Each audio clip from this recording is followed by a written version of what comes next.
episode of Women on Wheels right here at Lagos Traffic Radio 96.1 FM. It's a Tuesday, the 12th of August, 2025. And my name is Roberta Obiaifo.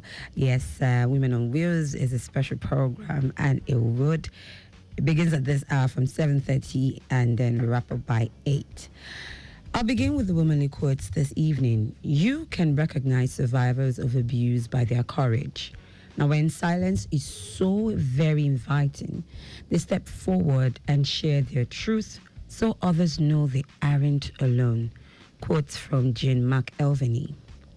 Another one by Patty Furisen says, 1 in 4 girls will experience sexual abuse by the time she's 16, and 48% of all rapes involve a woman under the age of 18. So it's not surprising then that in a society where sexual abuse of young women are rampant, many women never share their stories. They remain hidden and invisible.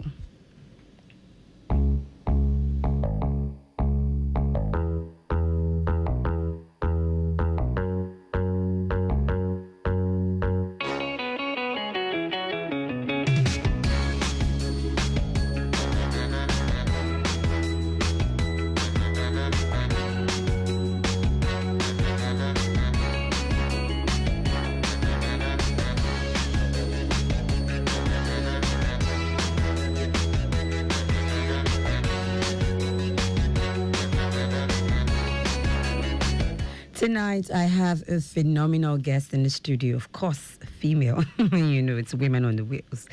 All right, her name is Mrs. Ajayi Kayode. We've had her here before.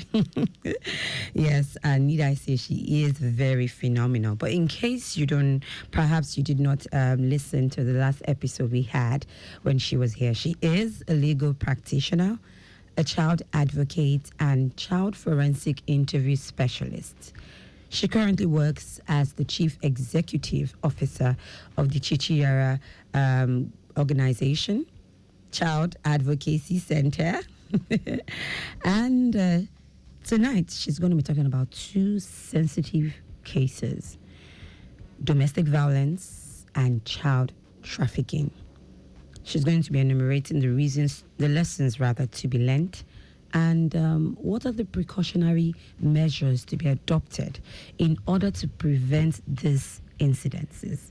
So this are what we're going to be talking, what she will be talking about tonight, educating us and enlightening us. And just in case you know someone who needs to hear about this, please make a phone call now, quickly, and let them listen to Lagos Traffic Radio 96.1 FM. This is Women on Wheels, and my name is Roberta Agbiaifo. All right, so good evening. Good evening. How you doing, man? Oh, Can you come closer to the mic so that every woman, every Lagosian can hear your beautiful voice tonight? Okay. Yes. How was the journey coming down here? Not too bad. Not too bad. And how was work today?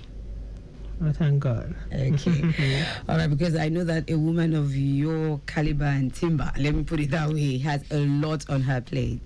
Yeah. Right. So quickly, we're just going to dive into the discussion for tonight. Domestic violence and child trafficking. Those are 2 sensitive cases. But let's start with domestic violence.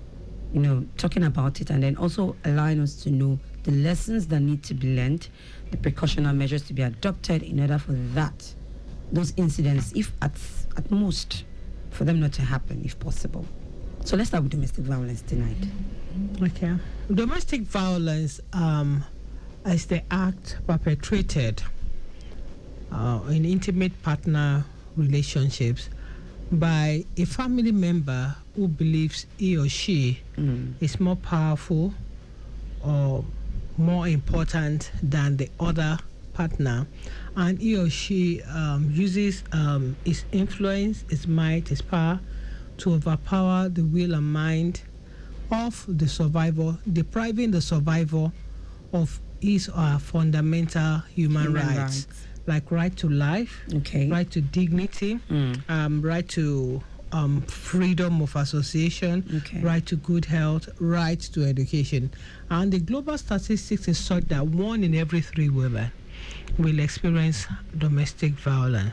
But at this juncture, I need to sound a note of warning. Oftentimes, I know there's a female platform. Yes. Some people believe that it's only females that are victims of domestic violence. But men too experience domestic violence. And there's global evidence to prove that sexual violence, domestic violence perpetrated by females are grossly underreported.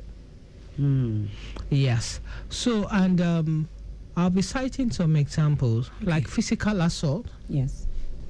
Emotional assault, financial injury. We've seen instances when some men will not allow their women to work, have their own income, have the phone number, and they're deprived of association. Even their family members cannot visit them. Yes. We've seen families crying out, I've not seen my sister for so number of years. We've seen financial injury where women are even deprived of their income. A woman will labor and buy a car, and they say because the man is the head of the family, he will take the car and he will even drive past her at the roadside, splashing water on her when he has a side chick in the car. There's this negative sociocultural beliefs. A woman has no say, giving the impression that marriage is a kind of slave camp. And at the same time, it's also perpetrated by family members like uncles. We've seen men who take over their late brothers' wives and property. And deprive them of the freedom of association, even molesting their nieces, their nephews. Have a father's property, silencing them, some cheap blackmail. And it's so terrifying because of the increase in the number. We've seen the use of corrosive substances, like, if a lady wants to walk out of a relationship, they're not even legally married. And the man says, if I can't have you, nobody else will have you, and decide to splash her with acid, some dangerous substance to to disfigure her. And also we've seen men who are experiencing domestic violence being maltreated by their wives because she has a stronger financial status. I've seen on occasions when a woman will say, I've heard about a man will say, I'm tired of my wife beating me. Since I lost my job, she's been doing this. And it's robbed of his dignity, his self-esteem, assaultive and cruel words and all that. But it's more on the women because women are more vulnerable, and with the African society, it's difficult at times to escape violent relationship because the financial empowerment is not there, and it's becoming more concerning because I was in a school, an all-girls school, and one of the questions I was asked is, what is the greatest security a female can have in life? And I told them, you need two: your education or means of livelihood, your financial independence, because in as much as you are financially dependent on your perpetrator, it's difficult to exit the relationship. It is difficult. So when you see a girl who is forced to stop schooling, the girl child, the girl child. Even some women, I've seen women who were undergraduates who got married. Just one more session in the university, and the in-laws will say no because they want her to remain at that school level and raise the children. She's turned into a breeder. There's a difference between being a wife and a breeder. She's relegated to a baby factory. You see, another area of domestic violence is when a woman or a man is deprived access to his or her children. Even when there's a court order, you'll see women crying because I got beaten up. I went to this before I came back. The in-laws have taken my children, and I've not seen them in 5 years. Even by the time I saw them, they don't even recognize me again. And the same goes for the man. Women using children as a pawn in the game of power politics in a broken marriage. All right. So I would like us to continue shortly after this commercial break from our sponsors.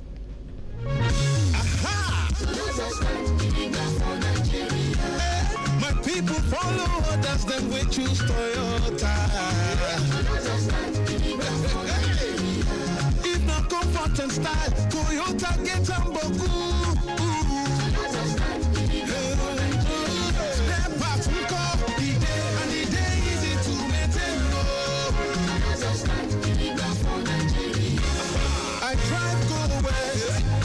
money go south, travel go east, my tour go north. So my shops is see many Toyota motor for road. Motor is strong and it dey reliable.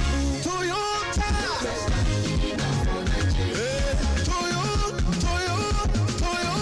Toyota. Hey, just stand getting down for Nigeria.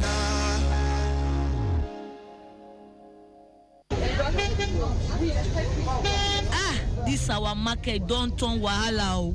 Everywhere just scatter. Peace of mind don't call, kuku dey. Small rain like this, everywhere don't dirty. How person go take sell market for this kind place? You sef dey feel am abi? Mama T, better tori don land o. Platinum Shopping Complex for Ojo. Now the new levels, the shop stand gidigba. Everywhere clean, lights dey, security now 247, and correct customers go dey come buy things. Just drop 7.5 million naira first. Make you use am secure your own shop and your own future. Time they go. No let your mates buy all the shops finish. Go www.platinumlagos.com now or call 0916 997 2284 or 0916 997 2287 now. Now, Mama T, you don't go rush pay. Now who do they carry last my sister?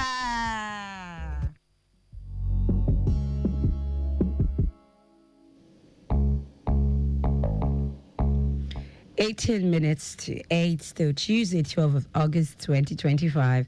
If you're just tuning in, this is Women on Wheels. That's what you're listening to, the program on Lagos Traffic Radio 96.1 FM. And the program is powered by Elizad Toyota Nigeria Limited, the sole distributor of the Toyota automobile brand in Nigeria.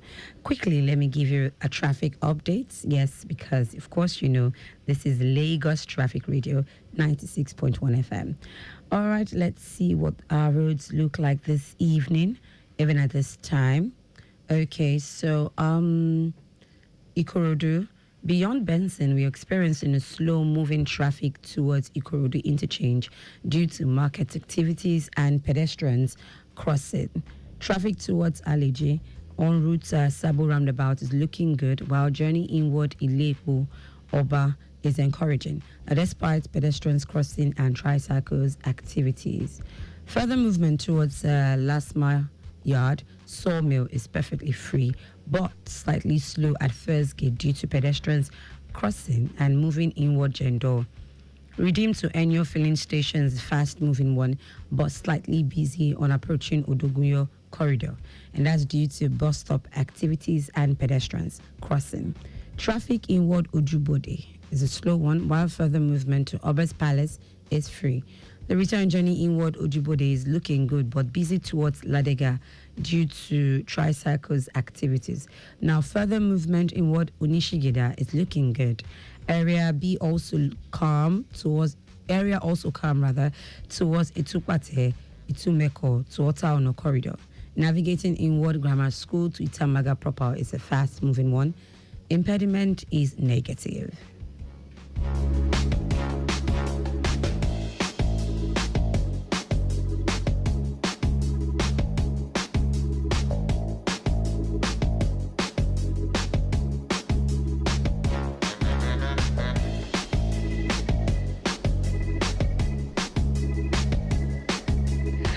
Right, 15 minutes to 8 at this time. Yes, I still have in the studio my phenomenal guest talking about Mrs. Bisi Ajayi Kayode, who is a legal practitioner, child advocate, and child forensic interview specialist, the current CEO of Chichiyara Child Advocacy Center.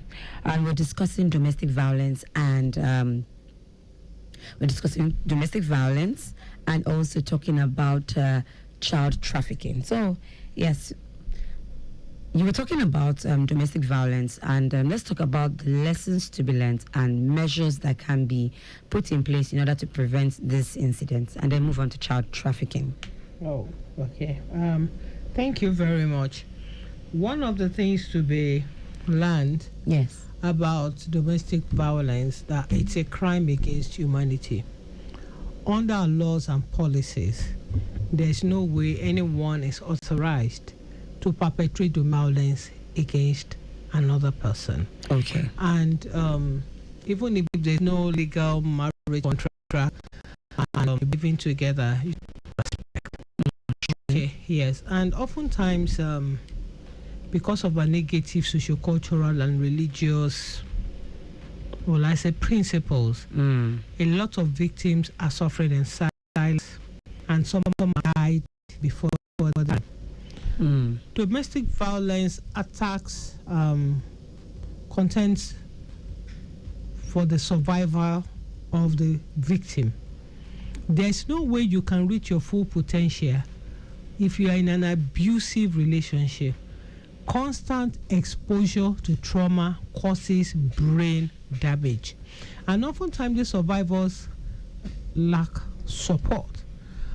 I've seen women run back to their families and say, we've given you how to pay the dowry, yes. And you've even seen children from who are born by religious officials say, my father, my mom, this is what I'm experiencing. They say, no, I have to respect your privacy. I will not intervene, which makes them to lose their sense of belonging. And oftentimes, tradition and religious are used to condone and to aid and abet domestic violence. We've seen religious leaders blackmailing victims. Oh, you know, your husband is so in this religious organization. If we do this, we'll crack down on you. Marriage is forever. I stand to be corrected. The law of life supersedes the law of marriage. Okay. We've seen women die outright. Let me just say the two, because I've seen instances when a woman used hot electric iron to burn the husband and he died of the wounds. Yes. Yes. But there are a lot of victims are dying piecemeal. Ask any medical practitioner, most of the health complications survivors experience is out of prolonged self-esteem, suicidal additions, yes. And the society is not helping things. Why even in religious settings, in families, why would you discriminate against a single mother, a single father, or a divorcee, a separatee who exited an abusive relationship to save his or her life and even to rescue the children? Yes. It's very bad. If you don't know the story, don't sit on the judgment seat at all, because these things are gradual, just like a cancer growing in the body or the HIV/AIDS. You know, it's progressional. Yes. And oftentimes we have a group of perpetrators we call narcissists, who will now play the victim and so overpower the will, mind, emotions, and sense of reasoning of the victim. And you see the victim say, I'm the one that provoked him, I'm the one that provoked her. That is not acceptable in our society. Survivors need more support services. I'll strongly advocate for shelters in every local government area. Even if we don't have shelters, we can have community leaders who can give their firm commitment that victims can run to in the night. I know of some perpetrators, they don't start their abuse until maybe 12 midnight, when they know neighbors will be afraid to come out to rescue the victim. Yes. And even ask medical doctors in hospitals when they say BID, brought in dead. And you do the post-mortem, internal bleeding, a cracked skull, fractured, and the children will be too young and too scared to talk. Is when they grow up and now say, my father killed my mother killed my father. And it's having a negative effect on the children. You see ladies, mature ladies, 40, 50, they're afraid to get married. They're afraid to have anything to do with it. Even some men cannot even trust some women again because of what they were exposed to violence growing up. And it causes poor interpersonal relationships, drug abuse, you see a lot of dysfunctionalities in our society. Yeah, so and at this juncture, because oftentimes people trust their religious leaders, family members before going to the formal justice system reporting to the police. What is not good is not good. Oftentimes we blame the men. Oh, men are this, men are this. But the men perpetrating abuse could not have gone this far without the women condoning them. For example, if a man dies in the village, or even if he's not in the village and the widow is young, who are those who perpetrate these negative transitions against the widow? It's the women that will go and shave her hair and say, let her cry. You and give her mount up substance to drink. yes, but you know all that. And even when somebody is going through some abuse and you confide in people, he or she becomes a topic of gossip from those who are ready to support. They always look at the negative side of the victim, especially if she's a woman. On the other hand, I feel for men who experience domestic violence, because men are often not believed.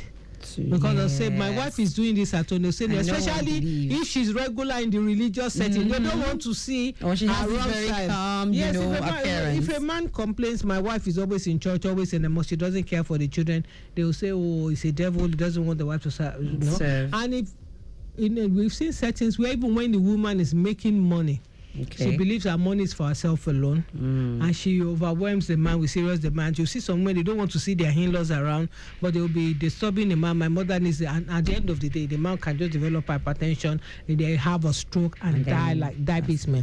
And she will not sit on the property, and she will not even ask for the family of the man anymore.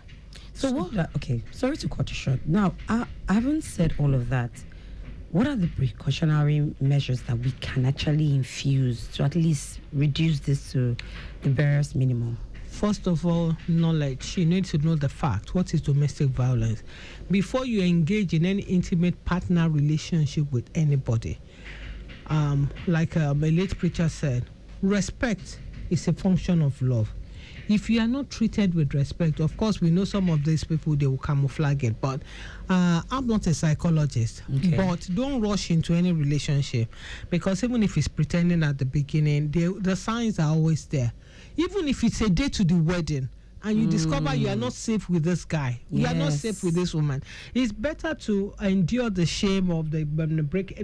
A broken engagement is a lesser evil than divorce. And then our government officials and the marriage registry, religious leaders should undergo training on the dynamics of domestic violence. And there should be, I would strongly advocate for prenuptial agreement between couples before they get married. For example, if you want to be a career woman, let's discuss it in the marriage council. I want to do my job. And the man will promise, okay. Maybe she gets married. They go and take a kiosk, a container by the roadside. And yes, cutting down our destiny, limiting the expression of our potentials. You understand? And so some women like that, they will promise, I'll support the man, and at the end of the day, you turn the man to a high-profile domestic servant, and some even hide some things from the man. They can smuggle in the children they've had in previous relationships. It's my late uncle's daughter, blah, blah, blah, blah, blah, blah. I mean, hoodwinking the man, intimidating man, damaging the system. And so those are the areas we should look for. And then counseling is key. We need more professional marriage counselors. And then people should know what is the difference between love and sex. The fact that you got pregnant, a man got you pregnant does not mean he loves you. So it's better to move on with your life with dignity. I saw a set of twins, 25 years, online, and their mother was a single mother, and they were appealing to her go and get married because she was now 50 years. She stood because of her children. It's more respectable that way. So you look for the signs, and then you need to know the support service. You need to report Lagos State Police Command. I want to appreciate them. The family support unit, the HOSI, gender people you can report to when there's domestic violence, and at Chichira Child Advocacy Center, because child abuse involves exposing children to domestic violence. So we have our child helpline number 0800 800 801 that children can call to express their concerns without the fear of being blamed or being shamed. A lot of things happen to them. We've seen girls being molested by the stepfather, and they say, I'm afraid. They'll say, I scattered my mother's marriage. Things like, and this also involves domestic servant. child domestic workers. It's also 12. intimate partner violence when the man of the house or the woman of the house, for example, why would you use a knife or a blade to cut the flesh of your domestic worker, because you are not happy with him or her? I mean that's a crime against humanity, violation, a gross violation of fundamental human rights. So we need to know all those things that are available, and there should be sanctions for those who intimidate or suppress survivors to stay in abusive relationships, because one would expect that elderly people should know more. They say, he only slapped you. Your father uses belt to beat me, and I remain in the marriage. This somebody already. I've seen women who they've lost one eye. Yes. I've seen women that even to raise up their hands, maybe in church or when dancing, they cannot do so because they've been beaten over the years, and they're saying they're battered, that they are enduring for sake of the children. I've seen men develop mental problem when they come to the sudden reality that I'm married to a perpetrator of domestic violence, and men maybe out of ego, they are not able to say it out. So I think freedom of expression, we see people almost losing, and that's why they have to come online and say this is what is happening. If they have the necessary support group, it will not be like yes. this. And one of the hallmarks of a good counselor, anyone under my voice, please listen. Anyone that advises you to stay in an abusive relationship does not love you. He or she does not even know what life is about. Stay away. Because you see, somebody is overwhelmed, traumatized, and they say, she has come again. She has come to expose what is happening in her marriage. What is wrong in crying out for help? Let's stop this. Nobody is superhuman. Because you've not gone through it. It's just like somebody at the beach. You are trying to rescue somebody in the ocean who is drowning, and you are stretching your hands and say, you can't swim well, otherwise I would have drawn you out. That is not true. All right. They need a lot of help and support. Look at the number of women dying, women who are now having one form of disability or the other. I've seen women, because they refuse to commit abortion, the husband will go and bring some substance. So this is the herbal drink they take in my family when a woman is pregnant. And that will cause the pregnancy to be aborted, and the lady will now develop sepsis, and the same man will draw out. And that goes back to child protection. We need to put an end to child marriage. We've seen 10, 12-year-olds giving out in marriage. They develop VVF. The same man will discard them like a piece of trash. This has got to stop. We need to respect human dignity. All right. Our traditional rulers should be there. There should be a kind of a pillar that survivors can run to. This is what I'm going through. I saw the woman the other day. They were trying to reconcile her and the husband. The man brought something in the cup. Okay, if you want me to be at peace with you, drink this substance. I said, it smelled somehow. And the man forced that it was acid. Her lips got burnt. Wow. Can you imagine? All because that's calm. People should know the difference between marriage and a slave camp. Okay, but this is where I'll be cutting you, pausing at this time because of our time. It's so sad. Thank you so much, Mrs. BC Ajayi, the CEO of Chichiyara Child Advocacy Center. We'll have you back to talk about child trafficking. On that note, Women on Wheels is powered by Eliza Toyota Nigeria Limited. This has been the production of Ajose Oluwale, Idowu Adeyemi, Fumilade Akingbagbo, and to my executive producer, Tayo Akone. I am Roberta Okbeai for Ruby Reading. Thank you very much for listening.